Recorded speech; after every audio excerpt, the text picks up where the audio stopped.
थक गए थे, जो हार मान गए थे, वो रुक गए थे, उनके मुकाबले में आप पास कर जाओगे।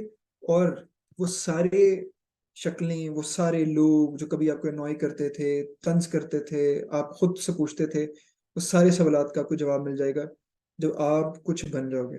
ठीक है। तो ये है जो आपने खुद को समझाना है, और उसके बाद अपनी अपनी तैयारी को करना है। और ये मेरा बुक्स लिखने का मकसद यही था कि मेरे फार्मासिस्ट जो हैं, या जितने एस्पायरिंग कैंडिडेट्स हैं, या जो भी जिंदगी में कुछ बनना चाहता है, और ये जो एक और एग्जाम गाइड की मैंने बुक लिखी हुई है, ये वाली। ठीक है। इसमें procurement officer, assistant admin, admin officer के लिए जो सीट्स आती रहती हैं, ये उसकी तैयारी के लिए भी, लेकिन इसमें साथ मैंने जी के, करंट अफेयर और उस तरह के आईक्यू और बाकी जो है मैथ्स वगैरह और ये चीजें भी मैंने डाल दी हैं, ताकि इस तरह के जो पेपर हों, क्योंकि पब्लिक सर्विस कमीशन में 80% आता है सब्जेक्ट स्पेसिफिक, और बाकी आता है ऐसे math, English, Urdu, Islamic, current affair, GK वगैरह में से। तो उसमें से ये पोर्शन में जो है इस बुक में से आप कर सकते हैं। ठीक है। और कुछ ऑनलाइन रिसोर्सेज है वो आप कर सकते हैं। तो मैं चाहता हूँ कि वो फार्मासिस्ट जो है ना, उनको स्ट्रगल ना करनी पड़े सिर्फ इस वजह से कि उनके पास गाइडेंस नहीं थी, उनके पास कोई ऐसा रहनुमा नहीं था, रहनुमाई नहीं थी, कोई ऐसा फिगर नहीं था कि जो जिसके पास वो कभी भी जा सकें और पूछ सकें विदाउट एनी हेजिटेशन। ठीक है। तो मैं चाहता हूँ कि वो सारे सीरियस माइंड्स जो हैं, जो पैशनेट हैं, वो मुझसे पूछ सकें। और जिस भी इंसान को वो जवाब देना चाहते हैं, चाहे वो खुद को जवाब देना चाहते हैं कि yes I can be something, वो दे सकें। अच्छा। अ, उसके बाद है टेस्ट कब है। ये सलामकुम। टेस्ट जो, ये जो 63 सीट्स हैं, इसमें से जब आता है, एडवर्टाइज होता है, तो 2 या 3 महीने या 4 महीने के अंदर अंदर ये टेस्ट कंडक्ट हो जाता है। क्योंकि जब आप अप्लाई करते हो, तो स्क्रूटनी ऑफ एप्लीकेशन का एक प्रोसेस होता है जिससे पब्लिक सर्विस कमीशन करता है, और उसके बाद आपको रोल नंबर स्लिप जारी हो जाती है कि इस दिन सेंटर में है, तो आप उस दिन फिर जाते हो। तो पहले तो स्क्रूटनी तक की टाइम है, फिर रिटर्न तक का टाइम है, और फिर जब ये टाइम में, तो ये 2 या 3 4 महीने बन जाते हैं, और उसके बाद जब आप पास करते हो तो आप इंटरव्यू के लिए आपके पास टाइम होता है।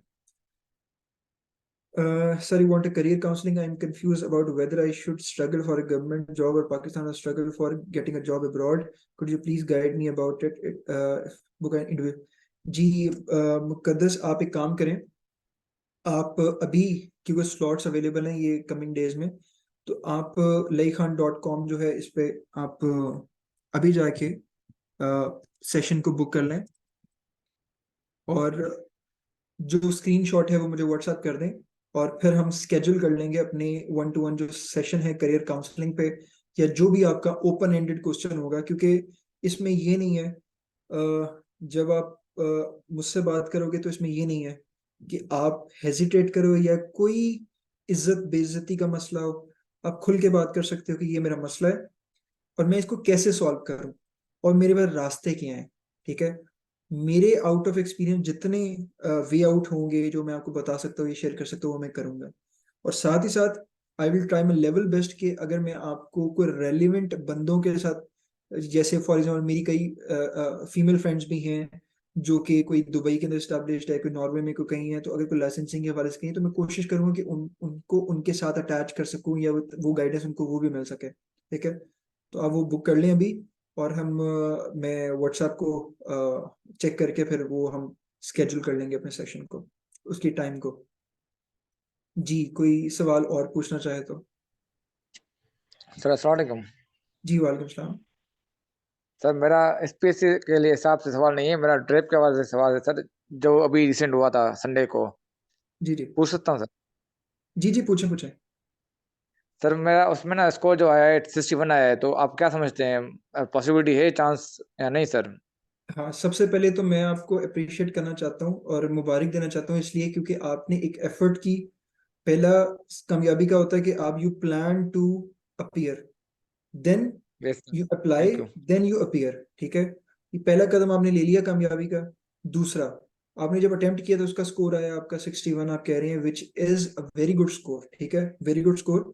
आपने, जारी बात है, ईडी असिस्टेंट डायरेक्टर के लिए आपने अप्लाई किया होगा उसमें, ईडी के लिए आपने अप्लाई जी किया जी। ना। जी जी सर, जी टेक्निकल करेक्ट सर। जी जी सर। जी। जी, टेक्निकल कैडर में तो आपने ईडी के लिए अप्लाई किया, जो कि RO12, जो कि इक्वलेंट टू 17 12। ग्रेड बनता है जी जी सर। प्रोविंशियल के हवाले से।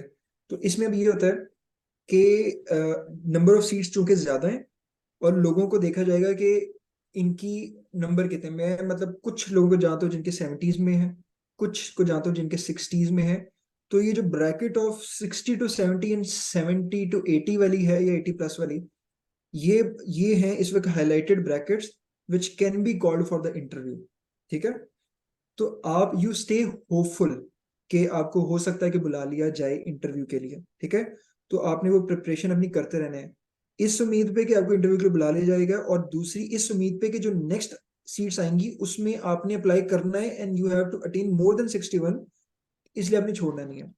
तो ये ड्रैप की सही। कोशिश तो मेरी ये थी कि मैक्सिमम लोग इसमें अप्लाई करें, लेकिन आपने ये देखा होगा कि एडी के लिए और डायरेक्टर की जितनी सीट्स हैं इसमें कई लोग अपीयर ही नहीं हुए।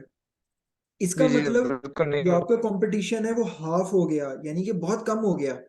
और जो अप्लाई किया उनमें से जो कैलिबर के स्टूडेंट्स हैं उनके फिर ये आगे कुछ नंबर, और उनकी चांसेस हैं कि they can be called for the interview. ठीक है, उसमें से भी ये होता है कि इंटरव्यू के लिए या तो वो एक सीट के अगेंस्ट 5 लोगों को करते हैं, तो आप जो नंबर ऑफ सीट्स हैं उनसे 5 को मल्टीप्लाई कर दें और देखें कितना फिगर बनता है, और शायद उसके अंदर ठीक। आप फॉल कर जाएं।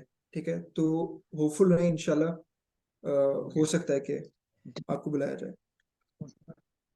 इंटरव्यू के लिए मतलब कहाँ से, मतलब कैसे इंटरव्यू जो प्रिपरेशन है ना, करूँ? आपने आपने जो मतलब ये जो आपका ड्रग आइडिया एक्ट है, बता आपने दीजिए इसको सर, बहुत अच्छे थैंक यू। से आके फिंगर टिप्स पे होना चाहिए। जो लॉ है ना, फोरेंसिक, जैसे ये जो फोरेंसिक की बुक है इसमें हमने पढ़ा था एमसीक्यूज, आपके एमसीक्यूज तो हो गए। ठीक है, अब इसमें मैंने जो एक्ट भी दिया हुआ है या रूल्स दिए हुए हैं इस तरह की चीजें, आपने ये जरूर पढ़ के जाना है। ठीक है, आपने एक्ट्स और उसकी जो अमेंडमेंट्स है वो निकाल के आपने वो पढ़नी है। ठीक है, मेरी जो ड्राइव है उसके अंदर मैंने शेयर किए हुए हैं सारे जो हमारे ड्रैप का है फोरेंसिक की चीजें। तो आपने ड्रग एक्ट हो गया 1976, ड्रैप एक्ट हो गया 2012, ड्रैप के रूल्स हो गए, बड़े इंपॉर्टेंट है। ड्रैप्स की टाइम टू टाइम ड्रैप की वेबसाइट ओपन करनी है आपने, और उनके जो सही। नोटिफिकेशंस है ना उनको भी पढ़ना है। ठीक है, आपने आईसीएच की गाइडलाइंस को देख जाना है, डब्ल्यूएचओ की गाइडलाइंस को देख जाना है, वो क्यों होती हैं ये देख जाना है। आपने मेडिकल डिवाइसेस रूल्स पढ़ने हैं। ठीक है, मेडिकल डिवाइसेस क्योंकि ड्रैप रजिस्टर करता है ड्रग्स को भी, थेरेपेटिक गुड्स को भी, आप मेडिकल डिवाइसेस को भी। तो वो सारे जो ऑब्जेक्टिव्स है ना वो पढ़ के ना ड्रैप की वेबसाइट को आपने खंगाल देना है। ठीक है, कि ड्रैप क्या है, इसका स्ट्रक्चर क्या होता है, डायरेक्टर कितने हैं, असिस्टेंट डायरेक्टर कितने हैं, इनके काम क्या होते हैं, जेडीज इनकी क्या है, पूरी वेबसाइट के ऊपर इनके ऑब्जेक्टिव्स क्या है, इनकी मिशन स्टेटमेंट क्या है, एक एक चीज। यानी कि जब इदारे को पता हो कि ये बंदा आया है तो यार ये तो इतनी रिसर्च करके आया है कि just not the theory but practically ये करके आया कि यार यहाँ पे कौन है, क्या है, कैसा है सिस्टम है, और इसमें कैसे वो अपने आप को इनकलकेट कर सकता है। जी sir, thank you so much sir. Welcome. अच्छा, थर्ड प्रॉफ में कौन कौन से सब्जेक्ट पे अपनी ग्रिप कर सकता है? ये जितने भी सब्जेक्ट हैं थर्ड प्रॉफ के अंदर, चाहे आपको थर्ड प्रॉफ में ही स्टार्ट करवा दें वो क्लिनिकल की या हॉस्पिटल के या आपकी जितने सब्जेक्ट्स हैं वो मैंने अपनी फार्मासिस्ट के अंदर लिख दिया है। ठीक है, आपने वो सारे के सारे पढ़ने हैं। ठीक है, जब भी सेंट पब्लिक सर्विस कमीशन या कोई कमीशन के एग्जाम होते हैं तो उसके अंदर सारे सब्जेक्ट जो होते हैं वो मैटर करते हैं, कोई एक आध सब्जेक्ट मैटर नहीं करता, सारे सब्जेक्ट मैटर करते हैं। उन पे आपने ग्रिप रखनी है। जी, अगला सवाल।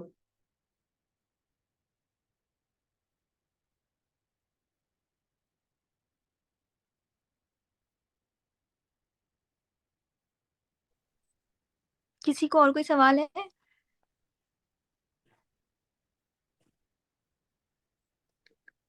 Thank you so much. एक मिनट, एक सवाल है फवाद का। जी Fawad, so I want a career counseling. I'm confused about whether I should work in Pakistan or apply for foreign country. जी ठीक है फवाद, आप एक काम करें कि करियर काउंसलिंग का ना मैंने अलहदा उसमें दिखा है, आप वेबसाइट ओपन करें। ठीक है, और हम इसके ऊपर 1-to-1 सेशन करेंगे करियर काउंसलिंग के ऊपर भी। ठीक है, क्योंकि ये बहुत इंपॉर्टेंट क्वेश्चन है कि आप यहाँ रहें या बाहर जाएं। क्योंकि मैं प्रैक्टिकली फील्ड के अंदर हूँ तो मुझे इसके प्रोज और कॉन्स पता हैं, तो इस वजह से मैं चाहूँगा कि हम इस पर ना डिटेल में बात करें करियर काउंसलिंग के ऊपर। क्योंकि अगर आपने कामयाब होना है, और कामयाबी जो है ना सिर्फ ये नहीं है कि आपकी जॉब लगी है, आप कामयाब तब हैं जब आपके पास दो चीजें हैं, पावर और पैसा। ठीक है, आपके पास पहले पावर आ सकती है बाद में पैसा, या पहले पैसा और साथ पावर, या दोनों साइमल्टेनियसली आ सकते हैं। अगर इस मुल्क में आपके पास पावर और पैसा है और फिर आप लोगों की अगर खाली आप किसी की मदद कर रहे हो तो फिर क्या फायदा? ये नहीं होता कि आप किसी की मदद करो लेकिन आप कुछ हो नहीं। जब आप कुछ हो तो आप ओपनली मदद कर सकते हो किसी की, फिर आप खुल के कर सकते हो विदाउट बीइंग डिप्रेस्ड या खुद परेशान होके। तो आप पावर, पैसा, अचीवमेंट, ये जो है ये कामयाबी है आपकी। और ये कैसे अटेन करनी है आपको पता होना चाहिए कि विद इन पाकिस्तान करनी है, आउट ऑफ पाकिस्तान करनी है, और कैसे करनी है। तो आप जैसे मैंने ऊपर बताया, आप भी सेशन जो है मेरे साथ अपना कर लो, और इंशाल्लाह हम उस पर बात करते हैं laykhan.com पे जाके। जी हिरा शाफी, आपका क्वेश्चन है कुछ? अस्सलाम वालेकुम सर। जी वालेकुम सलाम। सर मेरे कुछ क्वेश्चंस हैं। पहले ये है कि ड्रैप, एसपीएससी और इसके अलावा हमारे पास गवर्नमेंट जॉब में फार्मासिस्ट किस तरह से अप्लाई कर सकते हैं। सेकंड क्वेश्चन ये कि हमारे पास सिंध पब्लिक सर्विस कमीशन के एग्जाम्स के लिए क्या फ्रेश ग्रेजुएट अप्लाई करते हैं या फिर उनके पास कुछ एक्सपीरियंस होना चाहिए, या फिर हम फिफ्थ प्रोफेशनल में भी हम अप्लाई कर सकते हैं। देखें, जब आप सिंध पब्लिक सर्विस कमीशन में अप्लाई करते हैं तो आपकी एलिजिबिलिटी क्राइटेरिया को अगर आप पढ़ें तो then you should be qualified from an HEC recognized university, you should be holding the degree, and you should be a registered pharmacist, ठीक है, you should be having a category, ठीक है। लेकिन इसमें ये होता है कि कई लोग फ्रेश ग्रेजुएट हुए होते हैं तो वो कहते हैं कि जी आप डिग्री के लिए उतनी देर में अप्लाई करते हो, साथ इसके लिए भी अप्लाई करते हैं कमीशन के लिए, और जितनी देर में कमीशन का रिटर्न आएगा आपकी डिग्री आ चुकी होगी और आप कैटेगरी के लिए अप्लाई कर चुके होंगे। और जब तक रिटर्न आने और रिटर्न पास कर लिया फर्ज करें तो आप, तब तक फार्मेसी काउंसिल आपको कैटेगरी दे देगा, ठीक है। तो पहली चीज ये कि आपके डॉक्यूमेंट्स पूरे होने चाहिए, उसके लिए आपकी ग्रेजुएशन इंपॉर्टेंट है, जरूरी है। ग्रेजुएशन के ऊपर डिग्री आएगी, यानी कि आप ग्रेजुएट हो गए। तो मैंने उस पर भी वीडियो अपने चैनल पे बनाई है कि आपके पहला काम है ग्रेजुएशन के बाद ट्रांसक्रिप्ट लेना। कंप्लीट ट्रांसक्रिप्ट के बाद दूसरा काम है you should apply for the degree. और अगर आप कई लोग वेट करते हैं कॉन्वोकेशन का, कॉन्वोकेशन की जगह आप अर्जेंट डिग्री अप्लाई करें, डिग्री लें and then apply for the category from pharmacy council. Pharmacy council से अपनी कैटेगरी लें। कैटेगरी लेने के बाद आप जो है अपनी जॉब्स को हंट करें। जॉब्स कैसी कैसी आती है, जो आपका सवाल था। एक होता है एडहॉक की जॉब्स, मिसाल के तौर पे एक हॉस्पिटल है सरकार का, और सरकार कहती है कि उसमें 2 फार्मासिस्ट की जगह है, हमें जब तक कोई रेगुलर पब्लिक सर्विस कमीशन से पास हुआ हुआ फार्मासिस्ट नहीं आता, हम एक वक्ती तौर पे कोई मैनेजमेंट करना चाहते हैं। तो वो क्या करते हैं, वो एडवर्टाइज करते हैं, एडहॉक पे फार्मासिस्ट को इंटरव्यू करके रख लेते हैं।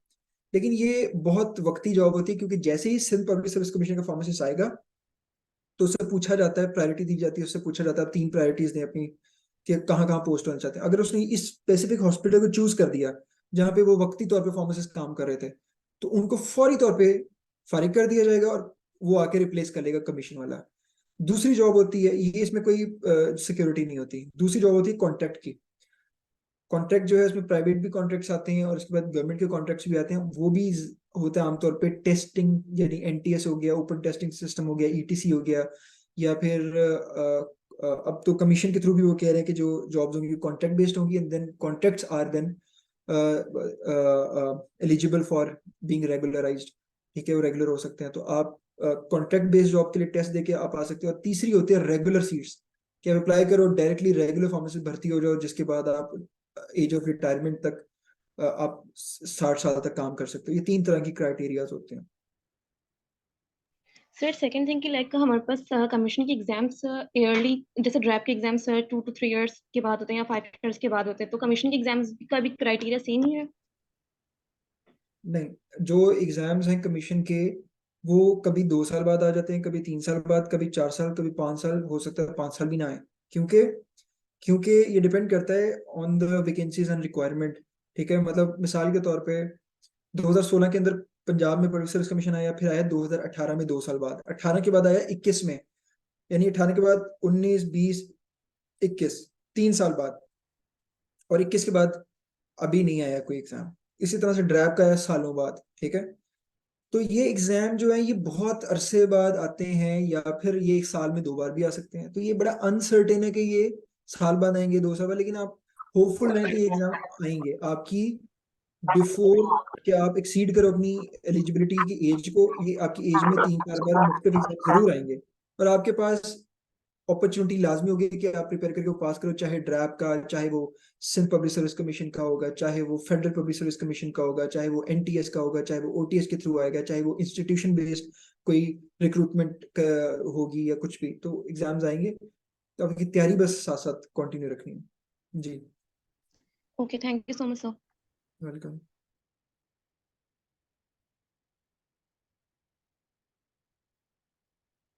जी, और बाकी मैं बस मेरे ख्याल से अगर कोई और सवाल नहीं है तो मैं बस ये कहना चाहूँगा कि आपने होपफुल रहना है और अपने जो भी एम है आप उसके ऊपर काम करो।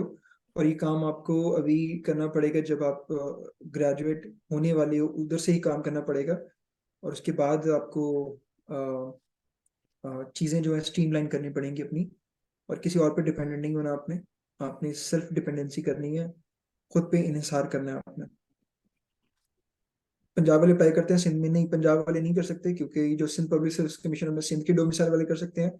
पंजाब पब्लिक सर्विस कमीशन है पंजाब की डोमिसाइल होल्डर कर सकते हैं। हाँ, जो फेडरल सीट्स होती हैं उसमें फिर हर सूबे वाले शिरकत ले सकते हैं, जैसे कि ड्रैप का टेस्ट था तो उसमें मुख्तलिफ सूबे वाले जो हैं वो अप्लाई कर सकते हैं। Thank you so much, sir. We really appreciate your time and efforts. Everybody else who took out time from their busy schedules, thank you for joining us today. For any questions, you can drop them on the WhatsApp group as well. मैं Allah ना जो Hafiz. आपका WhatsApp का group बना हुआ है इसमें जी जी, मैं शेयर कर दूंगा। आप जो वेबसाइट का आपने लिंक। बुक्स किस तरह से आपने लेनी है, दूसरा आपने अगर सेशन आप बुक करना चाहते हो तो मैं उसका भी क्राइटेरिया आपके साथ शेयर कर दूंगा। और अपनी वेबसाइट का लिंक भी कर दूंगा शेयर, ठीक है। उस पर नंबर भी है और जो भी रब्ता करना चाहे वो कर सकता है। और जी, लिंक जो है वो आई गेस मैडम आपके साथ शेयर कर देंगी। मैडम आप यहाँ पे लिंक जी ग्रुप का शेयर कर दीजिएगा। और कोशिश मैं ये चाहता हूँ कि जो सिंध का क्राउड है ना, सिंध का जो फार्मासिस्ट कम्युनिटी है वो गवर्नमेंट के अंदर जरूर आए और स्ट्रेंथन करे, चाहे वो ड्रैप है चाहे वो फेडरल के थ्रू है, लेकिन मैं चाहता हूँ वो क्राउड जरूर आए। और मेरे जो सिंध के जो ड्रग इंस्पेक्टर्स हैं उनके साथ भी अच्छी दोस्ती है, उनसे बातचीत होती रहती है, इश्यूज डिस्कस होते रहते हैं।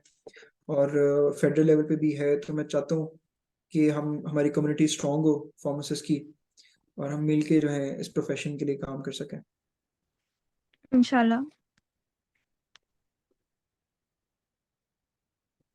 Thank you, sir. Thank you, everybody else. Welcome.